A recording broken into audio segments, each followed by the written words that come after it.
YCP ప్రభుత్వ హయాంలో అభివృద్ధి జరగలేదన్నారు మంత్రి గుమ్మడి సంధ్యారాణి. అభివృద్ధి మాట పక్కకు పెడితే పేదలను గత జగన్ ప్రభుత్వం దోచుకుందని ఆరోపించారు. రైతులు, పంచాయతీ నిధులు, డ్వాక్రా నిధులు ఇలా ఏ ఒక్కటి వదలకుండా జగన్ రాష్ట్రాన్ని దోచుకున్నారన్నారు మంత్రి సంధ్యారాణి.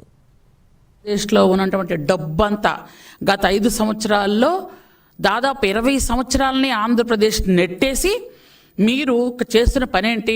తాడేపల్లి ప్యాలెస్ కట్టుకోవడం, ప్యాలెస్ చుట్టూ కంచేసుకున్నట్టు పెద్ద పెద్ద గోడలు కట్టుకోవడం, ఎగ్ పఫ్ఫులు తినేయటం, కోట్లాది రూపాయలు ఖర్చు పెట్టి మీరు ఏసీలు వేసుకోవడం, కోట్లాది రూపాయలు ఖర్చు పెట్టి మీ ఇంటికి రోడ్డు వేసుకోవడం. ఇది తప్ప ఏం పని చేశారు చెప్పండి? పోలవరం నిధులు మింగేశారు, అమరావతి నిధులు మింగేశారు, అలాగే డ్వాక్రా మహిళ నిధులు మింగేశారు. చివరికి చిన్న చిన్న గ్రామ పంచాయతీ, గ్రామ సచివాలయాల నిధులు కూడా మింగేశారు.